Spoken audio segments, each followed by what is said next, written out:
నమస్కారం ఘంటారావానికి స్వాగతం. ముందుగా ప్రధాన అంశాలు. వైసీపీ శ్రేణుల రచ్చతో తాడిపత్రిలో ఉద్రిక్త పరిస్థితులు. మాజీ ఎమ్మెల్యే కేతిరెడ్డి గృహ నిర్బంధం, పోలీసులతో వాగ్వాదం. మార్కాపురం జిల్లా వేములపాడు వద్ద లారీ బోల్తా, డ్రైవర్తో పాటు మరొకరికి తీవ్ర గాయాలు.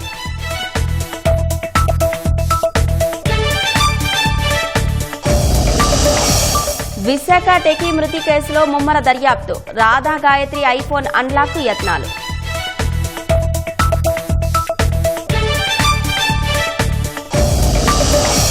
ఆపరేషన్ సింధూర్లో 6 సైనికుల వీరమరణం. వార్ మెమోరియల్ వెబ్సైట్లో కేంద్రం అధికార ప్రకటన.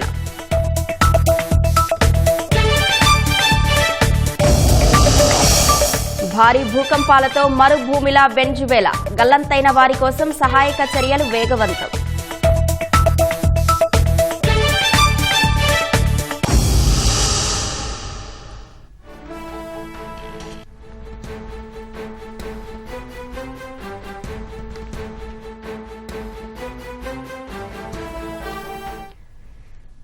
అనంతపురం జిల్లా తాడిపత్రిలో మరోసారి ఉద్రిక్త పరిస్థితులు తలెత్తాయి. వైసీపీ కార్యకర్తలపై దాడులు చేశారంటూ గాంధీకూడల్లో దీక్షకు పిలుపునిచ్చిన మాజీ ఎమ్మెల్యే కేతిరెడ్డిని పోలీసులు గృహ నిర్బంధం చేశారు. ఇంటి వద్దే వైసీపీ శ్రేణులతో కలిసి పెద్దారెడ్డి నిరసనకు దిగారు. గాంధీకూడలికి వెళ్లేందుకు యత్నించారు. ఈ క్రమంలో పోలీసులు వైసీపీ కార్యకర్తలకు మధ్య తీవ్ర తోపులాటలు చోటు చేసుకున్నాయి. కేతిరెడ్డి పెద్దారెడ్డిని అనంతపురం తరలించేందుకు పోలీసులు యత్నించగా వైసీపీ కార్యకర్తలు అడ్డుపడ్డారు. పోలీసుల వాహనాలకు అడ్డుగా సిమెంట్ బెంచీలు పెట్టారు. పోలీసులతో పెద్దారెడ్డి అనుచరులు వాగ్వాదం, తోపులాటలకు దిగారు.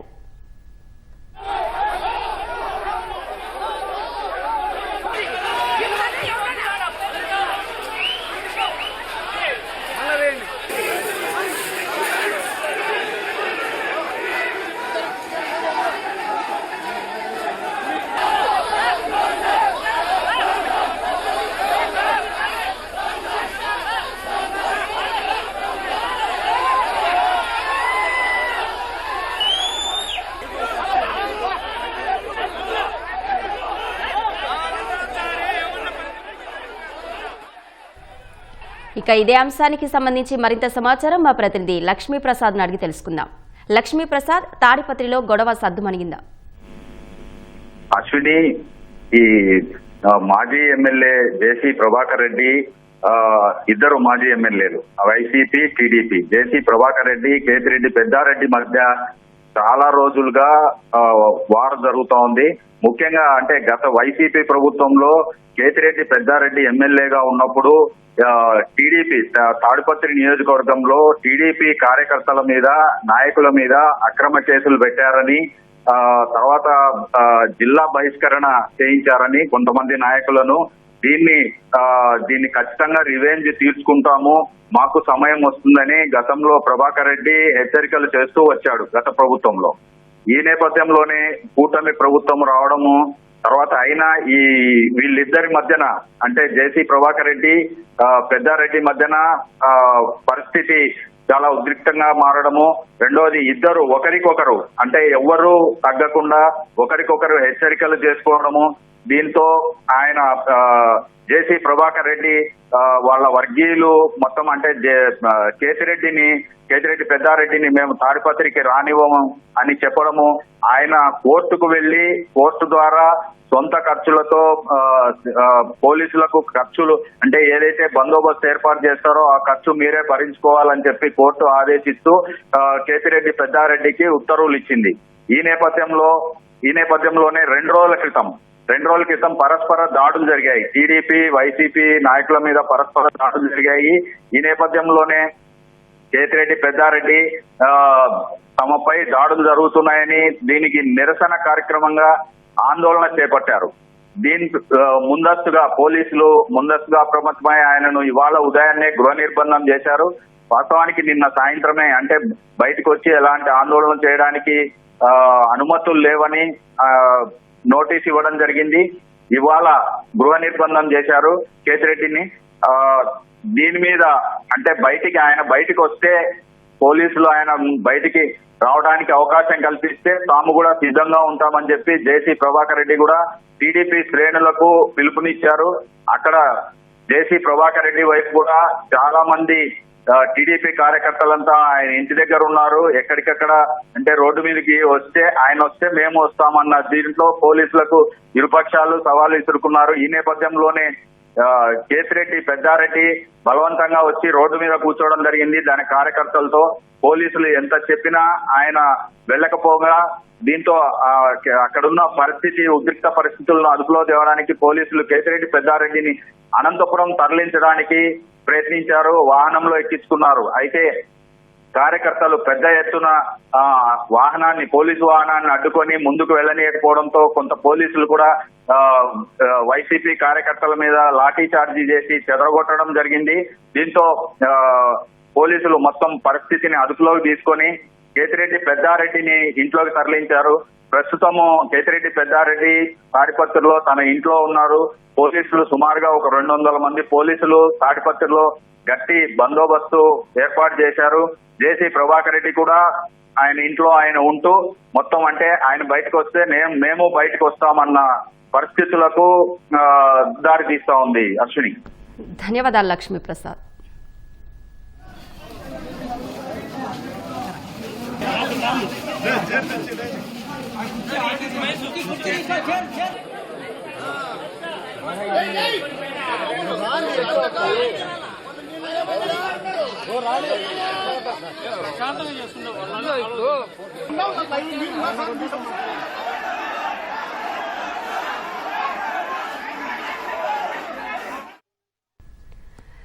అంతర్జాతీయ మాదక ద్రవ్యాల వ్యతిరేక దినోత్సవం సందర్భంగా విజయవాడలో నిర్వహించిన కార్యక్రమంలో హోంమంత్రి అనిత మాట్లాడుతున్నారు. ప్రత్యక్ష ప్రసారం ద్వారా చూద్దాం. ఏం చేసినా కూడా ఈరోజు క్రైమే. ఎన్డీపీఎస్ యాక్ట్ ఎంత గట్టిగా ఉందంటే నువ్వు ఎవరి పిల్లోడవైనా అనవసరం, ఏ స్థాయిలో ఉన్నవైనా అనవసరం, గాంజాలో గనక దొరికితే, డ్రగ్స్లో గనక దొరికితే స్ట్రైట్ అవే 6 నెలలు పైబడి జైల్లోనే ఉండే పరిస్థితి ఈ రోజుల్లోని. ఆఖరికి కన్విక్షన్ పడిపోయిన తర్వాత కూడా బయటకు వచ్చే పరిస్థితులు కనిపించట్లే. ఇంకో విషయం చెప్పాలి అంటే మీకు కూడా ఏముందిలే బెయిల్ వచ్చేస్తుంది తర్వాత అయినా వస్తామన్న ఫీలింగ్లో చాలామంది ఉంటారు.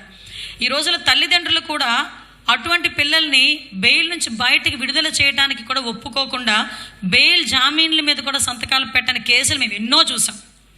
అంటే ఏ తల్లిదండ్రులు కూడా నా బిడ్డడికి ఒంట్లో బాగాలేదంటే నిన్ను మంచం మీద పడకుండా జీవితాంతం నీకు సేవ చేయడానికైనా సిద్ధపడతారు. కానీ నువ్వు గాంజా మత్తుకు అలవాటు పడిపోయి జైల్లో ఉంటాను, నాకు ఇంటికి డబ్బులు కట్టి జైలు నుంచి విడుదల చేయంటే ఎవరు చేయరు. ఇది ఒకసారి మనం కూడా పిల్లలు కూడా ఆలోచన చేసుకోవాలి. ఎందుకంటే మీరు ఒక్కలే కాదు, మీ చుట్టుపక్కల ఉన్న వాళ్ళు కూడా ఎవరెవరు ఎలా చేస్తున్నారు, ఏం చేస్తున్నారు, ఎవ్రీథింగ్. నిజంగా ఒక్కొక్కసారి భయం అనిపించేది. హోమ్ మినిస్టర్ అయిన కొత్తలో ఒక అతను నాకు ఫోన్ చేసి 4th క్లాస్ చదువుతున్న పిల్లోడు గాంజాకి అలవాటు పడ్డాడండి అని చెప్తే నిజంగా భయం వేసింది. అంటే అప్పటి నుంచి స్టార్ట్ చేసుకుని మళ్ళీ ఇది మేము 0 నుంచి స్టార్ట్ చేసుకొని మళ్ళీ ఈ పొజిషన్కి తీసుకొచ్చుకున్నాం. ఈరోజు ఎన్డీపీఎస్ యాక్ట్ కూడా చాలామందికి ఈగల్ కన్ను అందరి మీద ఉంది. డ్రోన్స్ తిరుగుతున్నాయి. ఎక్కడ ఊరవతలకి వెళ్ళి చెట్టు కింద కూర్చొని నేను గాంజా కొడతానన్నా కూడా ఒక డ్రోన్ నీ మీదకి నుంచి వెళ్తుంది. అక్కడ నుంచి ఫొటోస్ వచ్చినాయి అంటే నువ్వు అక్కడ నుంచి వెళ్ళేలో పోలీసు అక్కడికి వచ్చి కూర్చుంటాడు. అంటే అంత స్ట్రిక్ట్గా కూడా ఈరోజు సర్వేలెన్సెస్ అనేవి పనిచేస్తున్నాయి. ఈరోజు విజయవాడ కమిషనరేట్లో సుమారుగా ఏ మూలకెళ్ళినా కూడా ఈరోజు సీసీటీవీ కెమెరాస్ పనిచేసే పరిస్థితులు ఉన్నాయి, డ్రోన్స్ పనిచేసే పరిస్థితులు ఉన్నాయి. నేను ఒకటే చెప్తున్నానమ్మా, నేను ఇది మిమ్మల్ని భయపెట్టట్లేదు. మీ భవిష్యత్తు మీది.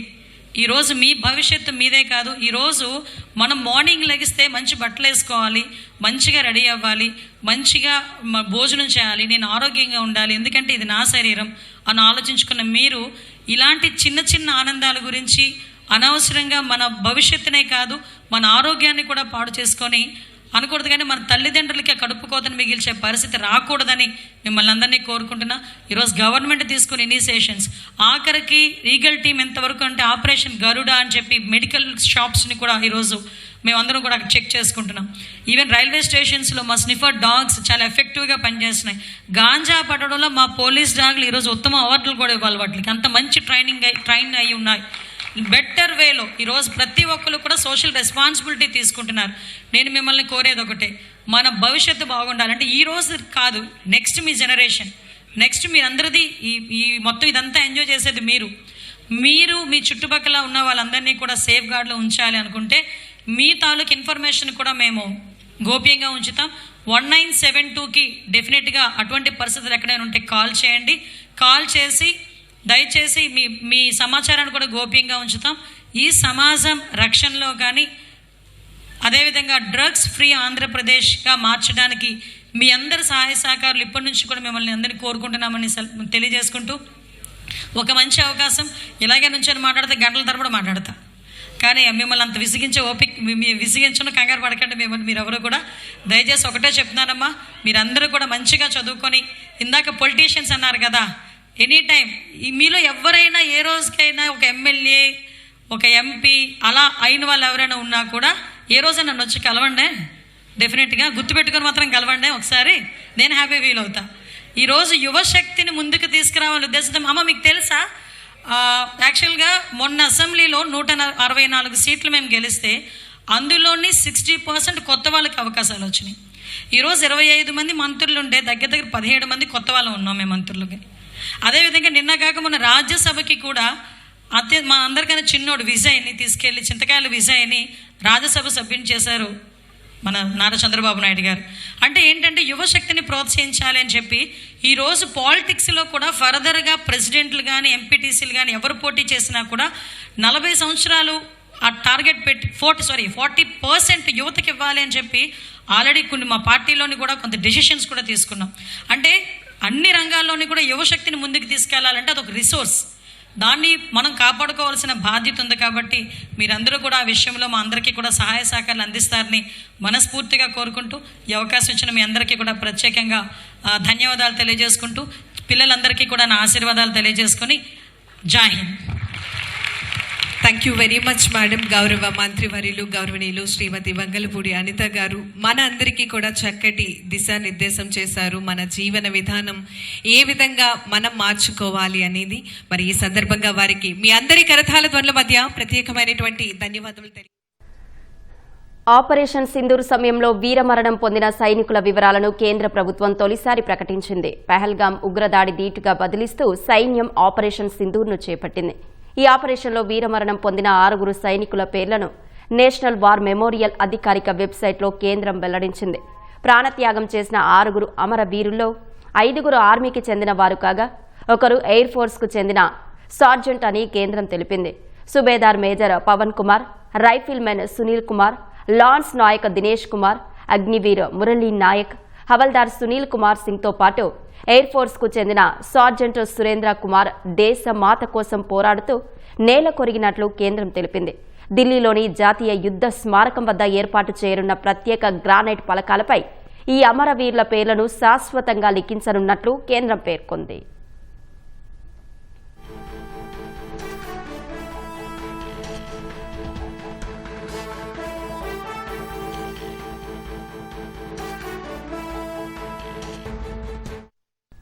విశాఖకు చెందిన టెకి రాధా గాయత్రి మృతి ఘటనలో విచారణ ముమ్మరంగా కొనసాగుతోంది. న్యాయం చేయాలంటూ గాయత్రి తండ్రి మసూరి కలెక్టర్ ఆశీష్ చౌహాన్ను ఆశ్రయించి వినతి పత్రం ఇచ్చారు. గాయత్రి కేసు దర్యాప్తు చేస్తున్న విచారణ అధికారి సంపూర్ణానంద్ గైరోలా ఆమె ఐఫోన్ లైవ్ తీయడానికి ప్రయత్నాలు చేస్తున్నారు. అల్లుడిపై గాయత్రి తండ్రి అనుమానాలు వ్యక్తం చేస్తూ ఫిర్యాదు చేశారు. సుధాకర్ ఫిర్యాదుతో శ్రీచరణ్పై హత్యానేరం కింద మసూరిలో కేసు నమోదు చేశారు.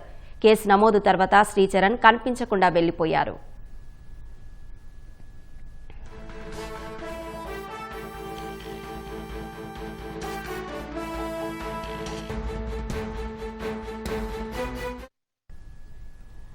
పల్నాడు జిల్లా మాచర్లలో ఘోర రోడ్డు ప్రమాదం జరిగింది. మాచర్ల నగరవనం వద్ద ఆగి ఉన్న లారీని ఓ వాహనం వెనుక నుంచి ఢీకొట్టింది. ఈ ఘటనలో 4 అక్కడికక్కడే ప్రాణాలు కోల్పోయారు. మృతి చెందిన వారిలో 2 మహిళలు 2 పురుషులు ఉన్నారు. ప్రమాద సమయంలో వాహనంలో 12 మంది ప్రయాణిస్తుండగా పలువురు తీవ్రంగా గాయపడ్డారు. క్షతగాత్రులను మాచర్ల ప్రభుత్వ ఆసుపత్రితో పాటు ప్రైవేటు ఆసుపత్రులకు తరలించి చికిత్స అందిస్తున్నారు. ఆరోగ్య పరిస్థితి విషమంగా ఉన్న వారిని నర్సరావుపేట ఆసుపత్రికి తరలించారు. మృతదేహాలు వాహనంలోనే ఇరుక్కుపోవడంతో వాటిని బయటకు తీసేందుకు సహాయక చర్యలు చేపట్టారు. మృతులంతా హైదరాబాద్ వాసులుగా గుర్తించారు. బంధువు మృతి చెందడంతో వాహనంలో హైదరాబాద్ నుంచి పామూరు వెళ్తుండగా ప్రమాదం జరిగినట్టు పోలీసులు ప్రాథమికంగా గుర్తించారు. నిద్రమత్తుతోనా లేక అతివేగం వల్ల ప్రమాదం జరిగిందా అనే కోణంలో పోలీసులు విచారిస్తున్నారు.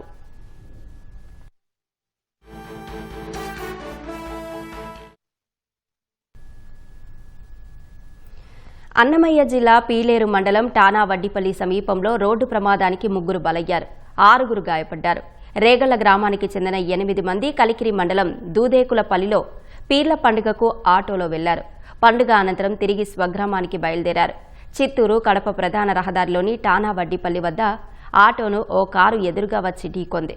ఆటో డ్రైవర్ ముబారక్, మెరూన్ బి వహీద్ అక్కడికక్కడే మృతి చెందారు.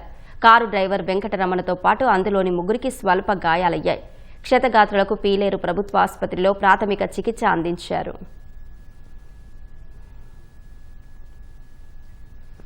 మార్కాపురం జిల్లా హనుమంతునిపాడు మండలం వేములపాడులో అదుపు తప్పి లారీ బోల్తా పడింది. ఘటనలో డ్రైవర్తో పాటు మరొకరికి తీవ్ర గాయాలయ్యాయి. కర్నూలు నుంచి హైపోక్లోరైడ్ యాసిడ్ తీసుకువస్తున్న ట్యాంకర్ ఘాట్ రోడ్డు మలుపు వద్ద అదుపు తప్పి బోల్తా పడడంతో ప్రమాదం జరిగింది. క్షతగాత్రులను స్థానికులు ఆసుపత్రికి తరలించారు. లారీ అదుపు తప్పిన సమయంలో ఇతర వాహనాలు లేకపోవడంతో పెను ప్రమాదం తప్పింది.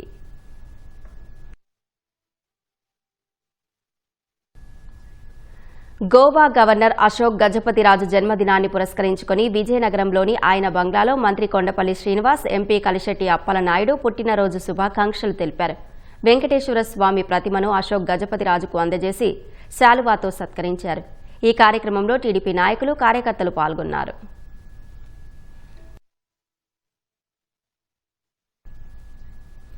కడప జిల్లా కమలాపురం మండలంలోని సి గోపాలపురం, కె అప్పాయపల్లె, పెద్దచెప్పలి గ్రామాల్లో మొహరం పండుగను ఘనంగా నిర్వహించారు. మకాన్ ఉన్న పీర్లను భక్తి శ్రద్ధలతో అలంకరించి ఊరేగించారు. కుల మతాలకు అతీతంగా స్థానికులు భక్తి శ్రద్ధలతో పీర్లకు మొక్కులు చెల్లించారు. ఊరేగింపు అనంతరం పీర్లను ఎత్తుకున్న భక్తులు అగ్నిగుండంలో దిగి భక్తిని చాటుకున్నారు.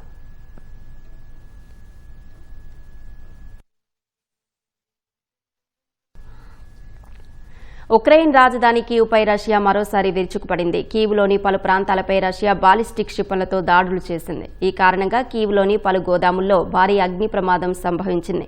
వెంటనే సమాచారం అందుకున్న రెస్క్యూ సిబ్బంది సహాయక చర్యలు చేపట్టారు. పెద్ద ఎత్తున అగ్నికీలలు ఎగిసిపడడంతో మంటలను ఆర్పివేసేందుకు తీవ్రంగా శ్రమించారు. ఈ దాడిలో 2 వ్యక్తులు గాయపడినట్లు అధికారులు వెల్లడించారు. మంటలు చెలరేగిన ప్రాంతం నుంచి ఒక క్షిపణి శకలాన్ని తొలగిస్తున్న దృశ్యాలు సామాజిక మాధ్యమాల్లో వైరల్గా మారాయి. అంతకుముందు రష్యాలోని 2 చమురు శుద్ధి కర్మాగారాలను లక్ష్యంగా చేసుకుని ఉక్రెయిన్ డ్రోన్లతో విరుచుకుపడింది. ఇరాన్తో శాంతి ఒప్పంద చర్చలపై అమెరికా అధ్యక్షుడు డొనాల్డ్ ట్రంప్ మరోసారి కీలక వ్యాఖ్యలు చేశారు. అమెరికా బలమైన స్థితిలో ఉండి ఇరాన్తో చర్చలు జరుపుతున్నట్లు వెల్లడించారు. శ్వేత సౌధంలో రైతుల కోసం ఏర్పాటు చేసిన కార్యక్రమంలో మాట్లాడిన ట్రంప్ వాషింగ్టన్తో ఒప్పందం చేసుకునేందుకు టెహ్రాన్ ఆసక్తిగా ఉందన్నారు. ఇరాన్పై అమెరికా తీసుకున్న చర్యలను ట్రంప్ సమర్థించుకున్నారు. ఈ చర్యల కారణంగానే ప్రస్తుతం జరుగుతోన్న చర్చల్లో అమెరికా పట్టు మరింత బలపడిందని పేర్కొన్నారు. ఇరాన్ను తాము తీవ్రంగా దెబ్బకొట్టామని చెప్పారు. ఇప్పుడు పూర్తి ఆధిపత్యంతో అత్యంత బలమైన స్థితి నుంచి చర్చలు జరుపుతున్నట్లు స్పష్టం చేశారు. ఇరాన్ అణు కార్యక్రమంపై ఉన్న ఆందోళనల దృష్ట్యా ఆ దేశంపై చర్యలు తీసుకోవాల్సి వచ్చిందని చెప్పారు. హర్ముజ్ జలసంధి పూర్తిగా తెరిచే ఉందని, కార్యకలాపాలు యథాతథంగా కొనసాగుతున్నాయని ట్రంప్ పేర్కొన్నారు. నిన్న ఒక్కరోజే ఆ జలసంధి గుండా రికార్డు స్థాయిలో 19 మిలియన్ బ్యారెల చమురు రవాణా జరిగిందని, ఇది దాని చరిత్రలోనే అత్యధికమని ట్రంప్ వెల్లడించారు. అమెరికా వ్యవసాయ ఉత్పత్తులను కొనుగోలు చేసే దేశంగా ఇరాన్ మారనుందని ట్రంప్ ఆశాభావం వ్యక్తం చేశారు. హర్ముజ్ జలసంధిలో మళ్లీ ఉద్రిక్తతలు చోటు చేసుకున్నాయి. ఒమన్ తీరంలో ఐక్యరాజ్య సమితి మద్దతు ఉన్న కొత్త మార్గంలో వెళ్తున్న ఓ కార్గో నౌకపై గుర్తు తెలియని ప్రొజెక్టైల్ దాడి జరిగింది. ఈ దాడిలో నౌక దెబ్బతిన్నప్పటికీ ప్రాణ నష్టం గానీ, పర్యావరణ నష్టం గానీ జరగలేదని యూకే మారిటైమ్ ట్రేడ్ ఆపరేషన్స్ వెల్లడించింది. అయితే ఈ దాడితో అప్రమత్తమైన ఇంటర్నేషనల్ మారిటైమ్ ఆర్గనైజేషన్ పర్షియన్ గల్ఫ్లో చిక్కుకున్న నౌకలను సురక్షితంగా తరలించే ప్రక్రియను తాత్కాలికంగా నిలిపివేసింది. భద్రతపై పూర్తి హామీ లభించే వరకు ఈ తరలింపును నిలుపుతున్నట్టు ఐఎంఓ సెక్రటరీ జనరల్ తెలిపారు. అయితే తమ అనుమతి లేకుండా ఏర్పాటు చేసిన కొత్త నౌకా మార్గం అత్యంత ప్రమాదకరమని ఇరాన్ ప్రభుత్వం తెలిపింది. ఆ మార్గంలో ప్రయాణించే నౌకలకు తమ వైపు నుంచి ఎలాంటి భద్రతా హామీ ఉండదని స్పష్టం చేసింది. కాబోయే భర్తను ప్రియుడితో కలిసి చంపేసిన ఘటనలో ప్రధాన నిందితురాలైన సియా గోయల్ తల్లిదండ్రులు సంచలన వ్యాఖ్యలు చేశారు. ఈ కేసులో తమ కుమార్తె సియా గోయల్ తప్పున్నట్లు తేలితే కఠినంగా శిక్షించాల్సిందేనని స్పష్టం చేశారు. తన కుమార్తె దోషి అని తేలితే కేతన్ను ఏ ప్రదేశం నుంచి అయితే లోయలోకి తోసేశారో అక్కడి నుంచే ఆమెను కూడా తోసేయాలని ఆమె తల్లి పూజా గోయల్ అన్నారు. इतना दुख उन्हें है केतन जी का, आज उससे ज्यादा दुख मुझे है कि एक में 2 परिवार डिस्टर्ब हो गए हैं। दोनों परिवारों में केतन जी भी इतने अच्छे थे, अगर किसी का इसमें दोष हो तो उसे सख्त से सख्त सजा होनी चाहिए, चाहे उसमें मेरी बेटी भी हो। अगर मेरी बेटी का दोष निकले तो जहाँ से केतन जी को गिराया गया या जो गिरे हैं वहां से ही उस दोषी को गिराया जाए। मुझे बहुत दुख है, बहुत पीड़ा है, पर ठीक है, उन्होंने बोले दोषी है, दोषी अगर करार होता है तो जो दोषी को सजा होनी चाहिए वो उसे देनी चाहिए। రైతులకు పారదర్శకంగా సకాలంలో సబ్సిడీ ఎరువులు అందించేందుకు ప్రవేశపెట్టిన ఏపీ ఏఐఎంఎస్ 2.0 వ్యవస్థ విజయవంతంగా అమలవుతోందని వ్యవసాయ శాఖ మంత్రి అచ్చెన్నాయుడు తెలిపారు. ఈ ఏడాది జూన్ 8 నుంచి కృష్ణా, కాకినాడ మినహా అన్ని జిల్లాల్లో ఈ విధానం ద్వారా యూరియా, డీపీఏ పంపిణీ చేపట్టామన్నారు. ఇప్పటి వరకు 2,97,000 మంది రైతులకు 48,588 మెట్రిక్ టన్నుల యూరియా, 12,874 మెట్రిక్ టన్నుల డీఏపీ విజయవంతంగా పంపిణీ చేసినట్లు వెల్లడించారు. పంట రకం, సాగు విస్తీర్ణం, ఆచార్య ఎన్జీ రంగ వర్సిటీ శాస్త్రీయ సిఫార్సుల ఆధారంగానే అవసరమైన పరిమాణంలో ఎరువులు అందజేస్తున్నట్లు పేర్కొన్నారు. ఈ చర్యలతో దుర్వినియోగం, అక్రమ నిల్వలు, మళ్లింపులు పూర్తిగా అరికట్టామన్నారు. అక్రమాల దారులు మూసుకుపోవడంతోనే జగన్ తన అనుకూల పత్రిక ద్వారా ప్రభుత్వంపై తప్పుడు ప్రచారం చేస్తున్నారని అచ్చెన్న మండిపడ్డారు. మరోవైపు రాష్ట్రంలో టమాటా ధరలు పతనమయ్యాయంటూ జరుగుతున్న ప్రచారంలో ఎలాంటి వాస్తవం లేదని అచ్చెన్న స్పష్టం చేశారు. ములకల చెరువు, గుర్రంకొండ మార్కెట్ యార్డుల అధికారిక గణాంకాలే ఇందుకు నిదర్శనమని, మార్కెట్లో ధరలు స్థిరంగా ఉన్నాయని తెలిపారు. ఎండా వానను లెక్క చేయకుండా, లాభ నష్టాలను బేరీజు వేసుకోకుండా నిత్యం శ్రమించే రైతులకు కూటమి సర్కార్ అండగా నిలుస్తోంది.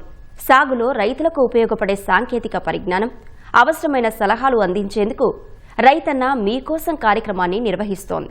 ఈ నెల 27 వరకు వ్యవసాయ శాఖ అధికారులు, ఉద్యోగులు రైతుల ఇంటింటికి వెళ్లి అవగాహన కార్యక్రమాలు నిర్వహిస్తున్నారు.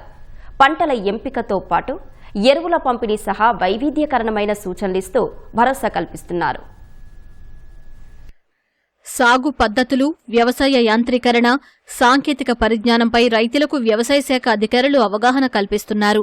రైతన్న మీకోసం పేరిట క్షేత్రస్థాయిలో పర్యటిస్తూ అన్నదాతల సందేహాలు నివృత్తి చేస్తున్నారు. సీఎం చంద్రబాబు ఆదేశాల మేరకు గుంటూరు జిల్లా వ్యవసాయ అనుబంధ శాఖల ఉద్యోగులు రైతుల ఇళ్లకు వెళ్లి వారికి కావలసిన సమాచారం అందిస్తున్నారు. కార్యక్రమంలో రైతు సేవా కేంద్రాల వ్యవసాయ, ఉద్యాన సహాయకులు టీం లీడర్లుగా వ్యవహరిస్తారు. గ్రామంలోని ప్రతి 3 ఇళ్లను ఒక క్లస్టర్గా విభజించి ప్రతి టీం రోజుకు 30 క్లస్టర్లు తిరిగి రైతుల నుంచి వివరాలు సేకరిస్తున్నారు. ప్రభుత్వం తీసుకొచ్చిన పథకాలు, సబ్సిడీ విత్తనాలు, ఎరువులు, యంత్రాలపై అవగాహన కల్పిస్తున్నారు. సమస్యలు తెలుసుకుని పరిష్కార మార్గాలు చెబుతుండటంపై రైతులు ఆనందం వ్యక్తం చేస్తున్నారు. 12 ఎకరాలు మాగాడి, 12 ఎకరాలు మెట్ట ఉంది. పోయినసారి వర్షాల వల్ల మినుము పోయింది. శనగ పంట వేసాం, ఒక 4 ఎకరాలు మొక్కజొన్న వేసాం. అవన్నీ బాగానే ఉన్నాయి. ఈ వ్యవసాయ అధికారులు కూడా మాకు బాగానే సహకరిస్తున్నారు. రేటు కూడా శనగ వేస్తాం, ఒక పంట. వరి ఉంది, ఆ వరి సంగతి ఏందని ఆలోచిస్తున్నాం. ఎట్ట వేయాలా వద్దా, వర్షాలు తక్కువ అంటున్నారు. చెబుతున్నారు నీటి తక్కువ పప్పు ధాన్యాలు అవి వేసుకోండి, ఏటికి వరి ఆపండి అని చెబుతున్నారు. వర్షాలు ఎక్కువ పడితే మటుకు వరి ఆపరు, ఎవరు పెడతారు. నీళ్ళు వస్తాయి కాబట్టి, చేలు పల్లాలు కాబట్టి అవి వస్తాయి. నిరుడు వర్షాలు ఎక్కువయ్యి మినుము పండలేదు. ఒకటే పంట శనగ వేసాము, పెద్దగా నష్టం వచ్చింది, పెద్దగా ఇది కాలేదు. ఈ సంవత్సరం వర్షాధారాన్ని బట్టి పంటలు వేసుకోవాలి. వాళ్ళు వర్షాలు ఈ సంవత్సరం తక్కువగా ఉంటాయి, దాన్ని బట్టి పంటలు చూసి వేసుకోండి అని చెబుతున్నారు. అధికారులతో పాటు అభ్యుదయ రైతులు, పిఎస్సిఎస్, సాగునీటి సంఘాలు, మార్కెట్ యార్డు సభ్యులను రైతన్న మీకోసం కార్యక్రమంలో భాగస్వాముల్ని చేశారు. పంట మార్పిడితో పాటు వైవిధ్యమైన పంట సాగు వైపు రైతులను అడుగులు వేసేలా ప్రోత్సహిస్తున్నారు. ఎల్నినో కారణంగా వర్షపాతం తగ్గుదల, నీటి ఎద్దడికి ప్రత్యామ్నాయ చర్యలు, చిరుధాన్యాల పంటలు సాగు చేసే అంశాలపై సూచనలు చేస్తున్నారు. ఏపీ ఎయిమ్స్ యాప్లో ఎరువుల కొనుగోలు విధానంతో పాటు యాప్ డౌన్లోడ్, వినియోగంపై అవగాహన కల్పిస్తున్నారు. రైతు కుటుంబాలను కలిసి ప్రధాన అంశాలపై అవగాహన కల్పిస్తూ కరపత్రాలు పంపిణీ చేయడంపై అన్నదాతలు హర్షం వ్యక్తం చేస్తున్నారు. వర్షాలు తక్కువ పంటలు ఇప్పుడు వేసుకోవద్దని చెబుతున్నారు. వర్షాధారం తక్కువైన పంటలు వేసుకోమంటున్నారు. సంవత్సరం శనగ మినుము వేస్తాం. అన్నదాత సుఖీ బాగా పడ్డాయండి, పిఎం కిసాన్ పడతలేదు, తీసుకెళ్ళామండి, సరి చేస్తామంటున్నారు. ఇట్లానే సమస్యలు ఉంటే చెప్పుకోమంటున్నారండి. ఏటా మినుము వేస్తున్నాం, శనగ వేస్తున్నాం, అవి పండట్లేదని చెప్పి నిరుడు మొక్కజొన్న వేసాం. మొక్కజొన్న అయితే పండటానికి ఇత్తనం బాగానే పడింది, కానీ ఖర్చులు పరంగా డబ్బులు ఏం మిగల. శనగ వేద్దామని అనుకుంటున్నా. పుల్ల శనగ. అది కాక వర్షాలు తక్కువ అంటున్నారు 7. మందులు ఇంకేమి వేయాలి, ఏ టైంలో ఏమి వేయాలంటే నేను అబ్బాయి దగ్గరికి వెళ్ళి తెలుసుకుని వేస్తూ ఉంటాను. ఖరీఫ్ సీజన్కు అవసరమైన వరి, పత్తి, మిరప విత్తనాలతో పాటు urea, DAP, potash, super phosphate నిల్వలు అందుబాటులో ఉన్నాయని అధికారులు చెబుతున్నారు. భూసారాన్ని పెంచే విధంగా ఖేత్ బచావో అభియాన్ అని చెప్పేసి ఆ ప్రోగ్రామ్ అనేది కూడా మనం ఈ విలేజ్లో కూడా కండక్ట్ చేయడం జరిగింది. ప్రతి ఒక్కరికి కూడా మనకి సేంద్రియ ఎరువులైనటువంటి వాటి ద్వారా కూడా భూసారాన్ని పెంచుకోవచ్చు. అట్లాగే మనకి పచ్చిరొట్ట ఎరువులు ఈ గ్రామంలో ఇవ్వడం జరిగింది. PMDS కిట్లు అనేది కూడా మనం సప్లై చేశాము. దాని ద్వారా కూడా ఈ వాడటం వల్ల కూడా ఈ ఎక్కువ ఉష్ణోగ్రతలు లేకుండా తగ్గించి మనకి మైక్రో ఆర్గానిజమ్స్ ఏదైతే ఉన్నాయో అవన్నీ కూడా మనకి భూమిలో వృద్ధి చెందటానికి అవకాశం ఉంటుంది. వేసే పంటను బట్టి దానికి సరిపడే ఎరువులు ఈ APMs ద్వారా తీసుకోవటం జరుగుతుందండి. ఏ రైతు కూడా తనకి ఎరువులు దొరకవని ఆందోళన పడాల్సిన అవసరం లేదు. జనరల్గా మనం ఏమేమి పంటలు వేస్తున్నాం వాటికి సరిపడా మనం ప్రణాళికలు చేయటం జరిగింది. దానికన్నా కొంచెం ఎక్కువగానే మనకి ఎలొకేషన్ రావటం జరిగింది. దాదాపు ఆగస్టు వరకు కావాల్సిన ఎరువులన్నీ కూడా యూరియా, DAP కానీ మనకి అందుబాటులో ఉంచడం జరిగింది. మార్కెట్లో వస్తున్న మార్పులు, పంట ప్రాధాన్యతను గుర్తించి దానికి అనుగుణంగా పంట మార్పిడి చేసుకోవాలని అధికారులు సూచిస్తున్నారు. విజయవాడ కృష్ణలంక ప్రాంతానికి చెందిన సాయి కృష్ణ మృతి, శవం మాయం వ్యవహారంలో సీఐ నాగరాజుకు సహకరించిన వారిపై సిట్ దృష్టి సారించింది. మృతదేహాన్ని ఏం చేశారు, ఎక్కడ పడేశారు అన్న వాటిపైన సిట్ అధికారులు లోతుగా దర్యాప్తు చేస్తున్నారు. కస్టడీలోనే మరణించినట్టు రిమాండ్ రిపోర్టులో పేర్కొన్న ప్రత్యేక దర్యాప్తు బృందం పూర్తి వివరాల కోసం విచారణను వేగవంతం చేసింది. సాయికృష్ణ అదృశ్యం కేసులో సిట్ అధికారుల విచారణ కొనసాగుతోంది. టాస్క్ ఫోర్స్ బృందం సాయికృష్ణను మార్కాపురం నుంచి తీసుకొచ్చి కృష్ణలంక స్టేషన్లో అప్పగించినట్లు తేలింది. మే 6 నుంచి 8వ తేదీ వరకు స్టేషన్లో ఉన్న ఆ తర్వాత ఏమయ్యాడో మిస్టరీగా మారింది. స్టేషన్లో మొత్తం 60 మంది సిబ్బందున్నారు. వీరినందరినీ సిట్ ప్రశ్నించి స్టేట్మెంట్లు రికార్డు చేస్తోంది. సాయికృష్ణ వ్యవహారంలో ఏం జరిగిందో ఆరా తీస్తున్నారు. సాయికృష్ణ మృతి, శవం మాయం వ్యవహారంలో ఎవరి పాత్ర ఉందో స్టేషన్లోని ప్రతి ఒక్కరినీ ప్రశ్నిస్తున్నారు. మృతి చెందిన విషయం ఎప్పుడు తెలిసిందో సిబ్బంది స్టేట్మెంట్లు రికార్డు చేస్తున్నారు. మరో 2-3 రోజులు ఈ విచారణ కొనసాగనుంది. కొందరు టాస్క్ ఫోర్స్ సిబ్బందిని కూడా పిలిచి వివిధ కోణాల్లో విచారిస్తున్నారు. వీరిలో కొందరి నుంచి ఆధారాలు దొరికే అవకాశముందని ఆశిస్తున్నారు. సాయికృష్ణ కుటుంబ సభ్యులు కొందరు సిబ్బంది పాత్రపై వివరాలు అందజేశారు. వీటిని కూడా పరిశీలిస్తున్నారు. సాయికృష్ణ ఉదంతంలో సీఐ నాగరాజుతో పాటు పోలీస్ స్టేషన్లో ఆయనకు అనుచరులుగా ఉండే 2 సిబ్బంది పాత్ర ఉన్నట్లు ప్రాథమికంగా గుర్తించారు. మృతదేహం మాయంలో వీరి పాత్ర గురించి సమాచారం సేకరించినట్లు తెలిసింది. ఇద్దరిలో ఒకరు 7 ఏళ్లుగా ఇదే స్టేషన్లో పనిచేస్తున్నారు. మరొకరు 1 ఏడాది క్రితం వచ్చారు. స్టేషన్లో వీళ్లిద్దరే చక్రం తిప్పేవారు. స్టేషన్ బయట కూడా కీలకమైన వ్యవహారాలకు సీఐ వీరినే పురమాయించేవారు. మహిళా ఏసీపీ బృందం విచారణ సమయంలో వీరు సాధారణంగానే విధులకొచ్చినా సిట్ ఏర్పాటు తర్వాత డ్యూటీలకు రావడం లేదు. ఈ ఇద్దరిని కూడా విచారణకు పిలవనున్నారు. వీరి ప్రమేయంపై ఆధారాలు లభించిన తర్వాత నిందితులుగా చేర్చనున్నారు. అనంతరం వీరిని అరెస్టు చేసే అవకాశం ఉంది. సాయికృష్ణ కేసులో నిందితుడు నాగరాజు నుంచి మరింత సమాచారం రాబట్టాల్సి ఉందని 12 రోజుల కస్టడీకి ఇవ్వాలని సిట్ అధికారులు కోర్టులో పిటిషన్ దాఖలు చేశారు. అరెస్టు చేశాక విచారణకు సమయం లేకపోయిందని, దీనివల్ల పూర్తి వివరాలు రాలేదని పిటిషన్లో పేర్కొంది. కౌంటర్ దాఖలుకు సమయం కావాలని నాగరాజు తరపు న్యాయవాది సమయం కోరడంతో 29వ తేదీకి కోర్టు వాయిదా వేసింది. ఆ ఊరంతా బొమ్మల తయారీపైనే జీవిస్తోంది. ఏళ్లుగా అదే వృత్తిలో రాణిస్తున్నారు. అక్కడి కళాకృతులకు అద్భుతమైన పేరు ఉంది. అయితే బొమ్మ తయారీకి అవసరమైన కర్ర దొరకక, చెక్కేందుకు అనువైన నిర్మాణం, సరైన మార్కెటింగ్ సౌకర్యాలు లేక ఇబ్బందులు పడుతున్నారు. వీటిని అధిగమించేందుకు ప్రభుత్వ సహకారం కావాలని కోరుతున్నారు. ఇంతకీ ఆ ఊరేంటి, ఆ బొమ్మలేంటి, ఈ కథనంలో చూద్దాం. తిరుపతి జిల్లాలోని శెట్టిగుంట, లక్ష్మీగారిపల్లి గ్రామాలు హస్తకళలకు పేరొందినవి. ఇక్కడ తయారయ్యే రాజా, రాణి బొమ్మలు చాలా ప్రసిద్ధి. దేవుడి ప్రతిమలతో పాటు అనేక కళారూపాలకు వీరు ప్రాణం పోస్తారు. రాయలసీమతో పాటు తమిళనాడు, కర్ణాటక రాష్ట్రాల్లోనూ ఈ కళాకృతులకు మంచి డిమాండ్ ఉంది. వివాహ సమయంలో వధువు అత్తారింటికి వెళ్లేటప్పుడు ఇచ్చే కానుకల్లో ఈ బొమ్మలు ఉంటాయి. అలాగే దసరా, సంక్రాంతి పండుగలప్పుడు నిర్వహించే బొమ్మల కొలువుల్లోనూ ఇవి ఖచ్చితంగా ఉంటాయి. 2 గ్రామాల్లో సుమారు 400 కుటుంబాలు ఈ వృత్తితో ఉపాధి పొందుతున్నాయి. 1993లో Sri Lakshmi Venkateswara artistic wooden toy makers cooperative society కింద వీరంతా సంఘంగా ఏర్పడ్డారు. ఇలా తయారు చేసిన బొమ్మలను తిరుపతితో పాటు నగరం చుట్టుపక్కల ఉన్న పుణ్యక్షేత్రాలకు తీసుకెళ్లి విక్రయించి వచ్చిన సొమ్ముతో జీవనం సాగిస్తుంటారు. ఈ బొమ్మలు 50 ఏళ్ల నుంచి చేస్తున్నాము. సేల్స్ వచ్చి తిరుమల, కాళహస్తి, చిత్తానూరు, గోవిందరాల గుడి కాడ వ్యాపారం అయ్యి ఎక్కువ సేల్స్ మాకు ఇక్కడే జరుగుతూ ఉంటుంది. అందువల్ల మేము రోజు చేసినట్టని తిరుపతి ఎత్తుకుని అమ్ముకున్నాం. ఒక మనిషి రోజుకు 3 జతలు బొమ్మలు కొడతారు. అవి ఫినిషింగ్ చేసి మార్కెట్లో పోవాలంటే 4 రోజులు పడుతుంది. ఇప్పుడు నా వయసు 58 ఏళ్ళు. గత 35 ఏళ్ళు 40 ఏళ్ళుగా నేను ఈ వృత్తిలోనే ఉన్నాను. 150 కుటుంబాలు, 300 మంది కళాకారులు ఉన్నారు. ఇంతకుముందు ఎర్రచందనంలో చేసేవాళ్ళం సార్ 30 సంవత్సరాల ముందు. తర్వాత ఎర్రచందనం బ్యాన్ అయిపోయింది. తర్వాత పాల కొయ్యి, పగడ కొయ్యి, చిండ్ర కొయ్యి, తర్వాత నెరిడి కొయ్యి, ముష్టి కొయ్యి, టేకు కొయ్యి, ఏ కొయ్యి దొరికితే ఆ కొయ్యి ద్వారా చేసుకుంటా ఉన్నాం సార్. మాకు కొయ్యి చాలా ఇబ్బందిగా ఉన్నది సార్. ప్రభుత్వం ద్వారా ఏదైనా సబ్సిడీ ఇచ్చి మాకు కొయ్యి ఇచ్చే అవకాశం ఉంటే ఇవ్వాల్సిందిగా కోరుతున్నాము. 6 ఇంచి నుంచి 7 ఇంచి, 8 ఇంచి, అలాగే 10 ఇంచి, 12 ఇంచి, 20 ఇంచి, తర్వాత అడుగులకి వస్తారు సార్. 24 ఇంచి అంటే 2 అడుగులు, తర్వాత 3 అడుగులు, అలా ఎంత సైజు అవసరమైతే అంత సైజులో చేస్తాము. మామూలు జతలు చేసే వాళ్ళము. మాకు లేపాక్షి వాళ్ళు ట్రైనింగ్ ప్రొవైడ్ చేశారు, 2 నెలలు ట్రైనింగ్. ఆ ట్రైనింగ్లో మేము డ్రెస్సింగ్ నేర్చుకున్నాము. ఒక జత చేస్తే మాకు 1 గంట నుండి 1.5 గంట టైం పడుతుంది. ఇవి డ్రెస్సింగ్ చేస్తే మాకు మెటీరియల్కి మేము చేసిన దానికి కలిపి 400 నుండి 500 ఇస్తారు. రోజుకు మేము 3 జతలు నుండి 4 జతల వరకు చేయగలం. బొమ్మలను మరింత అందంగా తయారు చేసేలా ఆంధ్రప్రదేశ్ హస్తకళల నైపుణ్యాభివృద్ధి సంస్థ, లేపాక్షి సంస్థ డ్రెస్సింగ్ నేర్పించారు. బొమ్మల తయారీకి కావలసిన కర్రకు కొన్నేళ్లుగా ఇబ్బందులు ఎదురవుతున్నాయి. అలాగే సరైన షెడ్డుతో పాటు ఆర్థిక సహకారం లేదని చెబుతున్నారు. మార్కెటింగ్ సౌకర్యం కూడా లేక తక్కువకే విక్రయించాల్సి వస్తోందని ఆవేదన వ్యక్తం చేస్తున్నారు.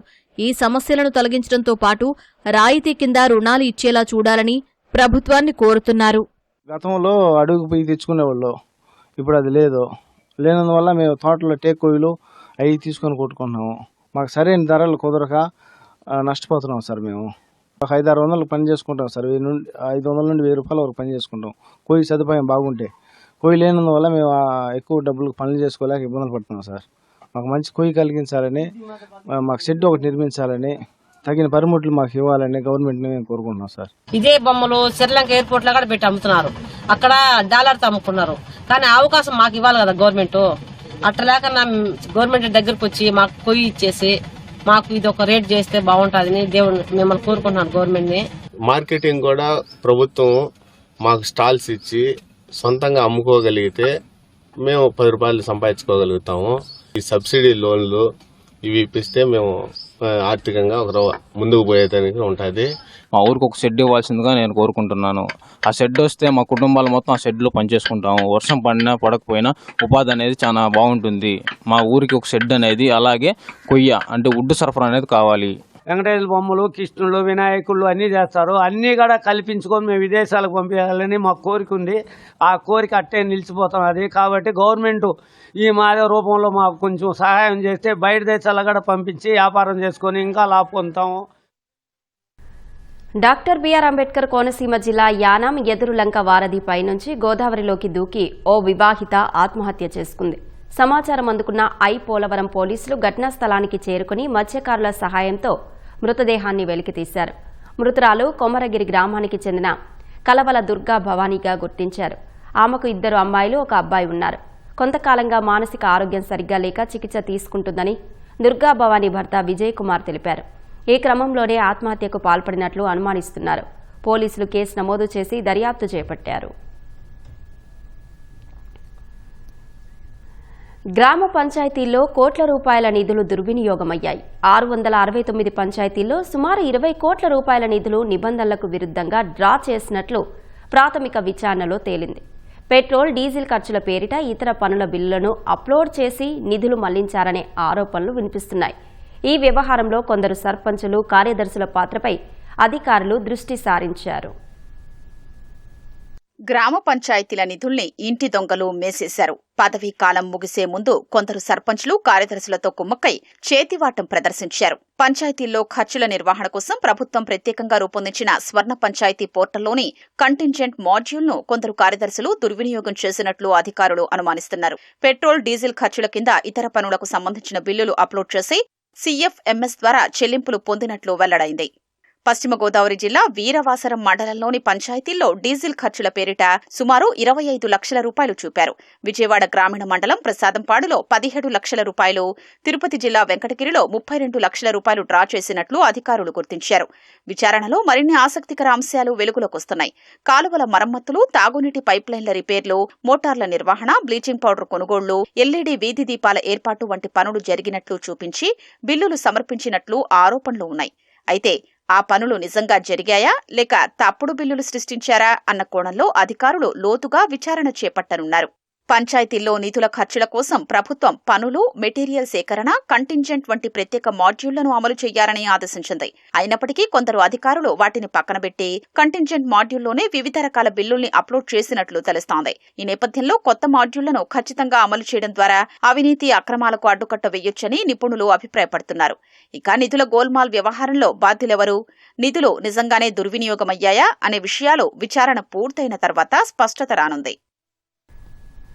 రాజమహేంద్రవరం ప్రజల దశాబ్దాల నిరీక్షణకు త్వరలో తెరపడనుంది.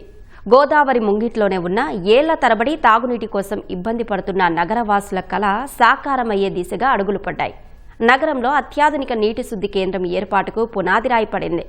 95 కోట్ల వ్యయంతో పుష్కరాల్లోపు ప్రతి ఇంటికి పుష్కలంగా తాగునీరు ఇవ్వడమే లక్ష్యంగా కూటమి ప్రభుత్వం పనులు చేపట్టింది.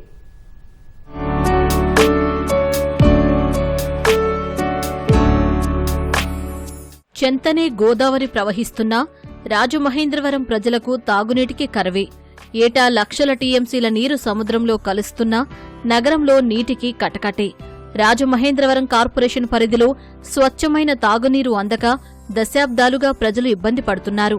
నగర జనాభాకు తగ్గట్టు నీటి శుద్ధి కేంద్రాలు లేకపోవడమే ప్రధాన కారణం. పాత ప్లాంట్ల సామర్థ్యం సరిపోకపోవడం, కొన్ని ప్రాంతాలకు పైప్లైన్ కనెక్షన్లే లేకపోవడం మరో సమస్య.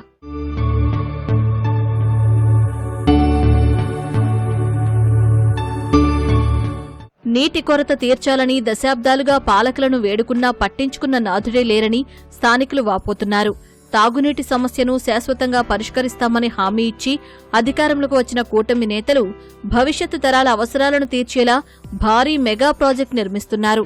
కేంద్రంతో సంప్రదింపులు జరిపిన స్థానిక ఎంపీ పురంధేశ్వరి అమృత్ 2.0 పథకం కింద నిధులు కేటాయించేలా చర్యలు తీసుకున్నారు.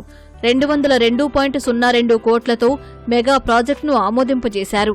కేంద్రం 56.58 కోట్లు, రాష్ట్ర ప్రభుత్వం 6.9 కోట్లు, 15వ ఆర్థిక సంఘం నుంచి 106.25 కోట్ల నిధులు సమకూరాయి. 60-70 సంవత్సరాలుగా ఇక్కడ ఉన్నటువంటి ప్రజలు మేము చాలా అసౌకర్యానికి గురవుతున్నామని చెప్పి పదే చెప్తున్నటువంటి విషయం మనందరికీ తెలుసు. ఈ అమృత్ 2 కింద ప్రత్యేకమైనటువంటి దృష్టి ఈ 3 అంశాల మీద కేంద్రీకరించడం జరిగింది. రాజమండ్రి అర్బన్ నియోజకవర్గంలో, శాసనసభ నియోజకవర్గంలో దగ్గర 200 కోట్లతోటి అమృత్ 2 పథకాన్ని ఇక్కడ శంకుస్థాపన చేసుకోవడం జరిగింది.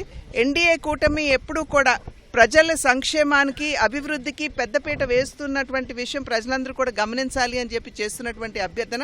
ఇప్పటికే 70,000 ఇళ్లకి నీటి కనెక్షన్లు ఇచ్చి ఉండగా ఇంకొక 8-9 ఇళ్లకి ఇప్పుడు దీని మాధ్యమంగా కూడా నీరు అందించేటువంటి సౌకర్యం ఉంటుంది. ప్రమాణాలు పాటించడం, గ్రావిటీని దృష్టిలో పెట్టుకోవడం, అదేవిధంగా పుష్కరాల కంటే ముందే దీన్ని సమాప్తం చేసుకునే దిశగా వారి చర్యలు ఉండాలి అని చెప్పి వారికి చేస్తున్నటువంటి అభ్యర్థన. కోటిలింగాలపేటలో 20 MLD సామర్థ్యంతో వాటర్ ట్రీట్మెంట్ ప్లాంట్ నిర్మిస్తున్నారు. కొత్త ఇంటేక్ వెల్ ఏర్పాటుతో పాటు 44.2 కిలోమీటర్ల మేర పైప్లైన్లు వేస్తారు. బాలాజీపేట, లాలా చెరువు, సారంగధరమెట్ట ప్రాంతాల్లో కొత్త ఓవర్హెడ్ రిజర్వాయర్లు నిర్మిస్తారు. తద్వారా 8,000 కొత్త గృహనీటి కనెక్షన్లు మంజూరు చేయనున్నారు.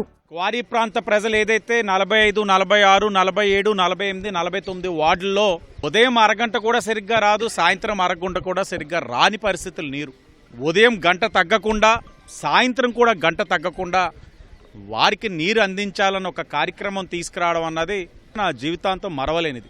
24 months అని చెప్తా ఉన్నారు. తప్పకుండా దాని లోపలనే ప్రాజెక్ట్ పూర్తవుతుందని నేను ఆశిస్తా ఉన్నాను. ఈరోజు బలహీన వర్గాల పట్ల ఈ కూటమి ప్రభుత్వం ఒక చిత్తశుద్ధి ఏ విధంగా ఉన్నదన్నదానికి ఈ స్కీమే నిదర్శనం. 2 ఏళ్ల వ్యవధిలోనే ప్లాంట్ నిర్మాణం పూర్తి చేయాలని లక్ష్యంగా పెట్టుకున్నారు. ఎన్నికల హామీలు, మాటలకే పరిమితం కాకుండా ప్రాజెక్టు పట్టాలెక్కించడంపై నగరవాసులు హర్షం వ్యక్తం చేస్తున్నారు. విశాఖలోని Mahatma Gandhi cancer hospital and research institute జాతీయ స్థాయిలో అరుదైన గౌరవాన్ని దక్కించుకుంది. ప్రతిష్టాత్మకమైన అవుట్లుక్ బెస్ట్ హాస్పిటల్ ర్యాంకింగ్ 2026లో దేశంలోని ఉత్తమ క్యాన్సర్ ఆసుపత్రుల జాబితాలో ఈ హాస్పిటల్ 9వ స్థానాన్ని కైవసం చేసుకుంది. ఇదే క్రమంలో మన రాష్ట్రంలోనే నెంబర్ 1 క్యాన్సర్ ఆసుపత్రిగా గుర్తింపు పొందింది. క్యాన్సర్ సంరక్షణలో సరికొత్త ప్రమాణాలను నెలకొల్పుతూ రోగులకు సమగ్ర సేవలను అందిస్తున్నట్లు ఆసుపత్రి యాజమాన్యం తెలిపింది. 2026లో national survey done by Outlook with government పర్మిషన్తో చేసిన సర్వేలో మహాత్మా గాంధీ క్యాన్సర్ హాస్పిటల్కి టాప్ 10 హాస్పిటల్స్ ఇన్ ద కంట్రీలో వన్ ఆఫ్ ద టాప్ 10 హాస్పిటల్గా గుర్తింపు వచ్చింది. స్టేట్లో ఫస్ట్ ర్యాంక్ కింద, అలాగనే కంట్రీలో 9th బెస్ట్ క్యాన్సర్ హాస్పిటల్ కింద ర్యాంకింగ్ చేయడం జరిగిందనమాట. Patient satisfaction, technology adoption, team of doctors, వాళ్ళు చేసే ప్రాక్టీసింగ్ స్టాండర్డ్స్, క్లినికల్ స్టాండర్డ్స్, ఇవన్నీ కూడా గైడ్ లైన్స్ ప్రకారం మనం ట్రీట్మెంట్ చేస్తున్నామా లేదా, ఎవిడెన్స్ బేస్డ్ మెడిసిన్ ప్రాక్టీస్ చేస్తున్నామా లేదా, సైజ్ ఆఫ్ ద హాస్పిటల్, అలాగనే హాస్పిటల్ టీచింగ్ హాస్పిటలా కాదా, ఇలాంటివన్నిటిని దృష్టిలో పెట్టుకుని ఈ ర్యాంకింగ్స్ ఇవ్వడం జరుగుతుందన్నమాట. ముఖ్యంగా మహాత్మా గాంధీ క్యాన్సర్ హాస్పిటల్ 20 సంవత్సరాలు కంప్లీట్ చేసుకున్నాము ఇయర్ బిగినింగ్ లో. ఇప్పటి వరకు 2 లక్షల మందికి పైగా ఈ ట్రీట్మెంట్స్ ఫ్యామిలీస్ ని మేము ట్రీట్మెంట్ చేయడం జరిగింది, హెల్ప్ చేయడం జరిగింది. అలాగనే medical, surgical, radiation, nuclear medicine, అలాగనే డయాగ్నోసిస్ చేసే విధానాల్లో కానీ, అలాగనే రూరల్ స్క్రీనింగ్ ప్రోగ్రామ్స్లో కూడా ఆర్టిఫిషియల్ ఇంటెలిజెన్స్ తీసుకురావడం వల్ల ఎక్కువ మంది క్యాన్సర్ పేషెంట్స్ని మనం తొలి దశల్లోనే గుర్తించడం జరుగుతూ ఉంది. కృష్ణా జిల్లా ఘంటసాల చారిత్రక ప్రాశస్త్యమున్న గ్రామం. శైవం, బౌద్ధం రెండూ అక్కడ పరిఢవిల్లాయి. బౌద్ధ ధర్మానికి ప్రతీకగా నిలిచే అతి కొద్ది ప్రాంతాల్లో ఒకటైన ఘంటసాలలో బుద్ధ విహార్ ప్రాజెక్టు పనులు అటకెక్కాయి.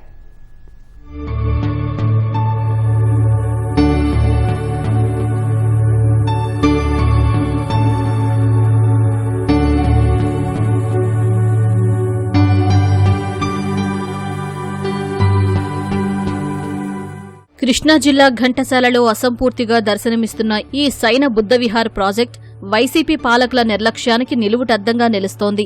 2014లో మంజూరైన బుద్ధవిహార్ ప్రాజెక్టు నిర్మాణానికి అప్పటి టీడీపీ ప్రభుత్వం 1,50,00,000 రూపాయలు కేటాయించింది.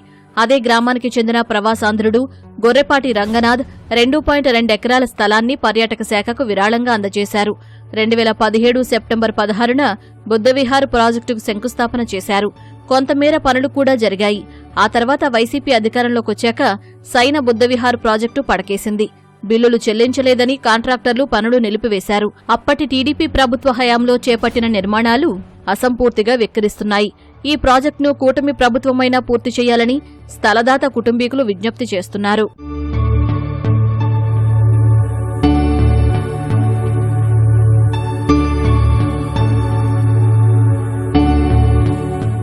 మా కజిన్ బ్రదర్ అయినటువంటి గొరిపాటి రంగనాథ్ బాబు గారు ఇక్కడ గొరిపాటి ట్రస్ట్ నిర్వహిస్తా 2 ఎకరాల భూమి రోడ్డు మీదే దాదాపుగా ఎకరం ₹1,00,00,000 పైన చేస్తుంది. 2 కోట్లు విలువ గలది ప్రభుత్వానికి రాసి ఇవ్వడం జరిగింది. ₹1,50,00,000 మంజూరు చేశారు. కానీ మేము బాధపడేది ఏంటంటే ఇక్కడ గ్రామస్తులంగా ఇది ఏంటి ఇట్లాగా ఉంచారు, ఎటు కాకుండా పోయింది. సరే, ఇంతకు ముందున్న ప్రభుత్వం మీద అయితే దానికి అన్నా సుఖం లేదు, మనకు అది సంబంధం కాదు కాబట్టి దాన్ని వదిలేసాం. కనీసం ఈ 2 సంవత్సరాలు దాటింది, కానీ ఇది ఎందుకు విస్మరించారు అని చెప్పి మాకు వీరికి దృష్టికి మేము తేలేకపోతున్నామా, లేకపోతే వారికి రాలేదా, వారికి ఉన్న ఒత్తిడిలో దీన్ని మర్చిపోతున్నారు అని చెప్పి మాకు అనిపిస్తా ఉంది.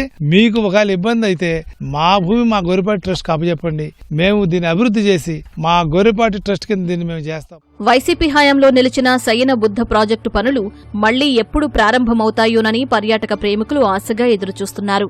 దేశ విదేశాల నుంచి పర్యాటకులను ఆకర్షించే ఈ ప్రాజెక్టును పూర్తి చేయాలని ఘంటసాల వాసులు కోరుతున్నారు.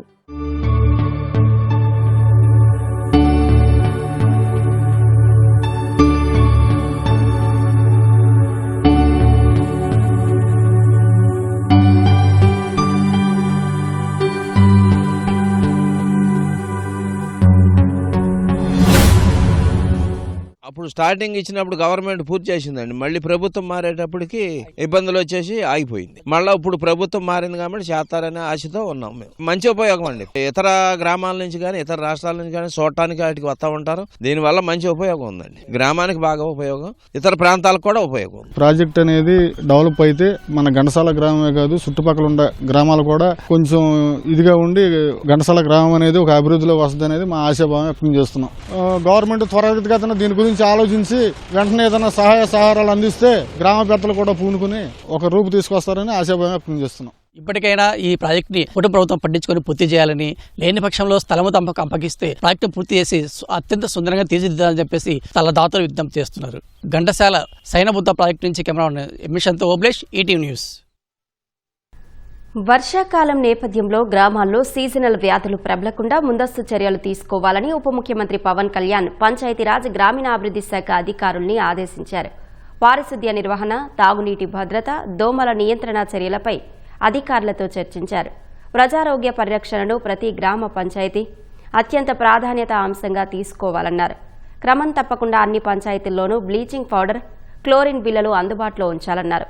మురుగునీరు ఎక్కడా నిల్వ ఉంచకుండా చర్యలు తీసుకోవడం ద్వారా దోమల వ్యాప్తిని కట్టడి చేయవచ్చన్నారు. ఘన వ్యర్థాల నిర్వహణ, రోజువారీ చెత్త సేకరణ శాస్త్రీయ పద్ధతిలో నిర్వహించాలని, ప్రజలు బహిరంగ ప్రదేశాల్లో చెత్త వేయకుండా అవగాహన కల్పించాలని సూచించారు. ఫ్రైడే, డ్రైడే కార్యక్రమాన్ని రాష్ట్ర వ్యాప్తంగా పకడ్బందీగా అమలు చేయాలని సూచించారు. సోషల్ మీడియా, వాట్సాప్ గ్రూపులు, మైక్ అనౌన్స్మెంట్ల ద్వారా ప్రజలకు అవగాహన కల్పించాలని సూచించారు. పాఠశాలలు, అంగన్వాడీ కేంద్రాల్లో పిల్లలకు ఇచ్చే తాగునీటి నాణ్యత, పారిశుద్ధ్య నిర్వహణపై ఎప్పటికప్పుడు తనిఖీలు నిర్వహించాలన్నారు. తాగునీటి సరఫరా వ్యవస్థపై పర్యవేక్షణ ఉండాలని, పైప్ లైన్లలో లీకేజీలు లేకుండా చూడాలని ఆదేశించారు.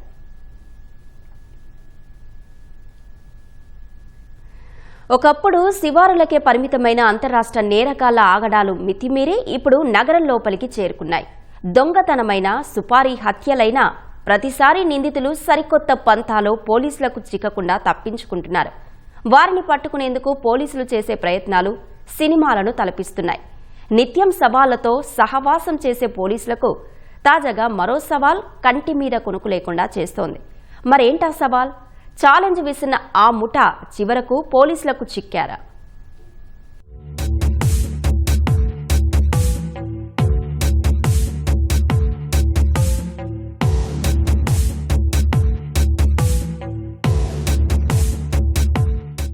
దొంగతనాలు, సుపారీ హత్యలకు అంతర్రాష్ట్ర ముఠాలు పెట్టింది పేరు.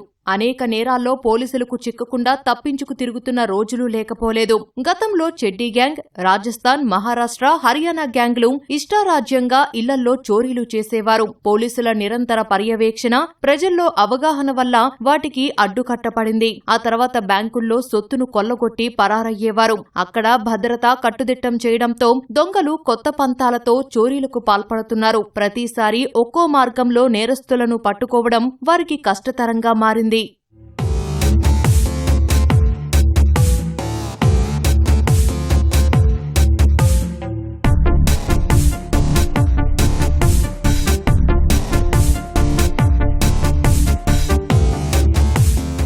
ఇటీవల అనంతపురం జిల్లాలో జరిగిన ఏటీఎం చోరీలు పోలీసులకు కంటి మీద కునుకు లేకుండా చేశాయి. ఒకప్పుడు ఏటీఎంలో నగదు మాత్రమే దొంగలించేవారు. కానీ ఇప్పుడు వాటిని తెరవడం క్లిష్టంగా మారడంతో ఏకంగా ఏటీఎం మిషన్స్ నే పెకిలించుకొని పోతున్నారు. కేవలం ఈ 2 నెలల కాలంలో ఉమ్మడి అనంతపురం జిల్లాలోని ధర్మవరం, గార్లదిన్నె, గుంతకల్లు, బుక్కరాయ సముద్రం ప్రాంతాల్లో వరుసగా ఏటీఎం మిషన్స్ చోరీకి గురయ్యాయి. ఇది అంతర్రాష్ట్ర ముఠా పనేనని పోలీసులు భావిస్తున్నారు.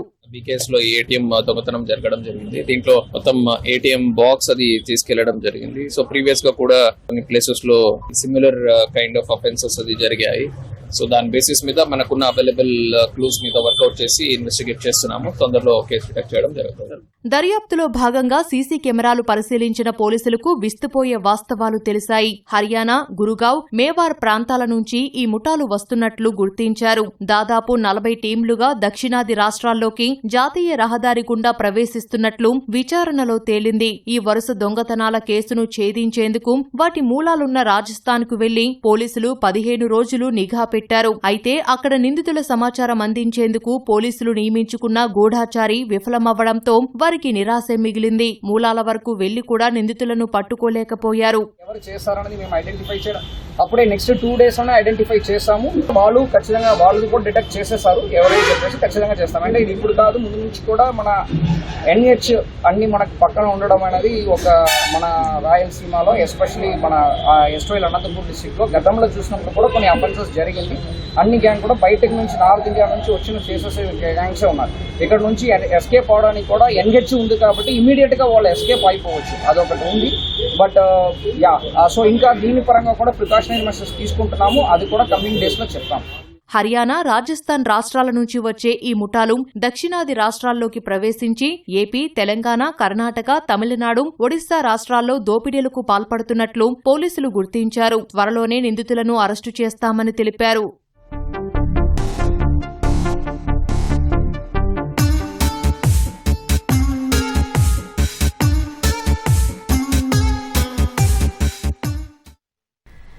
వెంజువెలాలో 2 వరుస భూకంపాల ధాటికి మృతి చెందిన వారి సంఖ్య అంతకంతకు పెరుగుతోంది. ఇప్పటి వరకు 235 మంది మృతి చెందినట్లు వెంజువెలా ప్రభుత్వం ప్రకటించింది. మృతుల సంఖ్య ఇంకా పెరిగే ప్రమాదం ఉందని భావిస్తున్నారు. 40,000 మందికి పైగా గాయపడ్డారని, వేలాది మంది జాడలేదని తెలుస్తోంది. మెక్సికో, ఎల్ సాల్వడార్, డొమినికన్ రిపబ్లిక్కు చెందిన బృందాలు కూడా సహాయక చర్యల్లో పాల్గొంటున్నాయి. వెంజువెలాలో బుధవారం సాయంత్రం జంట భూకంపాల ధాటికి పెద్ద పెద్ద భవనాలు నేలమట్టమయ్యాయి. ఇప్పటి వరకు వెంజువెలాలో సంభవించిన అత్యంత తీవ్రమైన భూకంపాల్లో ఒకటిగా ఈ భూకంపాలు నిలిచాయి. వందలాది బహుళ అంతస్తుల భవనాలు శిథిలాల కుప్పగా మారాయి. వీధుల్లో భారీ పగుళ్లు ఏర్పడ్డాయి. భూకంప ప్రభావిత ప్రాంతాల్లో ముమ్మరంగా సహాయక చర్యలు కొనసాగుతున్నాయి. దుమ్ము, రక్తంతో నిండిన వారిని శిథిలాల నుంచి సహాయక బృందాలు బయటకు తీస్తున్నాయి. అందులో చిన్న పిల్లలు కూడా ఉన్నారు. ఓ భవనం స్లాబ్ కింద చిక్కుకుపోయి పాదం మాత్రమే బయటకు కనిపిస్తున్న మహిళను సహాయక బృందాలు కాపాడిన దృశ్యాలను వెంజువెలా ప్రభుత్వం టీవీ ప్రసారం చేసింది.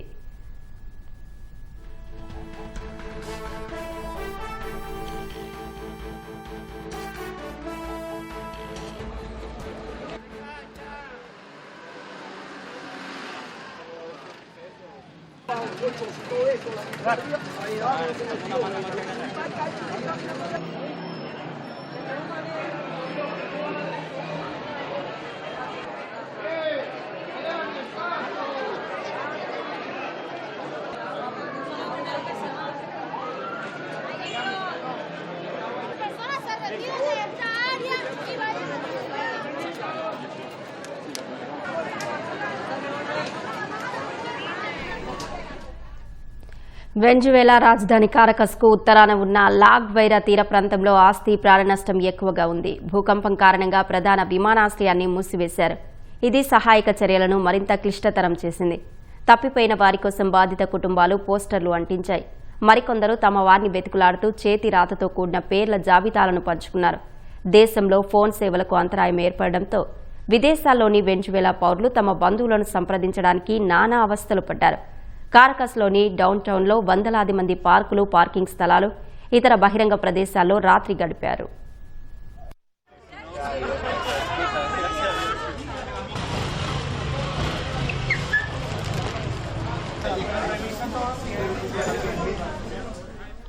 భూకంపం దాటికి తీవ్రంగా నష్టపోయిన వెంజువెలాకు Mexico, Qatar, Brazil, Spain, Portugal, Canada తదితర దేశాలు సాయం ప్రకటించాయి. మెక్సికో, ఎల్ సాల్వడార్, డొమినికన్ రిపబ్లిక్కు చెందిన బృందాలు కూడా సహాయక చర్యల్లో పాల్గొంటున్నాయి. కోల్కతాలో నిర్మాణంలో ఉన్న గోదాం కూలిన ఘటనలో మృతుల సంఖ్య 15కు పెరిగింది. ప్రమాదం జరిగిన 2 రోజుల తర్వాత శిథిలాల నుంచి మరో 2 మృతదేహాలను వెలికితీశారు. మరోవైపు ఆసుపత్రిలో చికిత్స పొందుతున్న మరో 2 మృతి చెందారు. మృతులు బీహార్కు చెందిన మన్ను కుమార్, కార్మికుడు సాహిల్ సర్దార్గా పోలీసులు గుర్తించారు. వీరి మరణంతో మొత్తం మృతుల సంఖ్య 15కు చేరింది. ప్రస్తుతం 18 మంది క్షతగాత్రులు ప్రభుత్వ ఆసుపత్రిలో చికిత్స పొందుతున్నారు. పోలీసులు, సైన్యం, రాష్ట్ర విపత్తు నిర్వహణ సిబ్బంది కలిసి రేయింబవళ్లు సహాయక చర్యలు చేపట్టారు. శిథిలాల కింద చిక్కుకున్న వారిని గుర్తించడానికి లోపలికి కెమెరాలను పంపించారు. అలాగే యాక్టివ్గా ఉన్న మొబైల్ ఫోన్ టవర్ డేటా ఆధారంగా వారి లొకేషన్ను కనుగొనే ప్రయత్నం చేస్తున్నారు. ఎన్డీఆర్ఎఫ్ కోరిక మేరకు భారతీయ రైల్వే కూడా ఈ రెస్క్యూ ఆపరేషన్లో చేరింది. ఇంకా కొంతమంది శిథిలాల కింద చిక్కుకొని ఉంటారని అధికారులు భావిస్తున్నారు.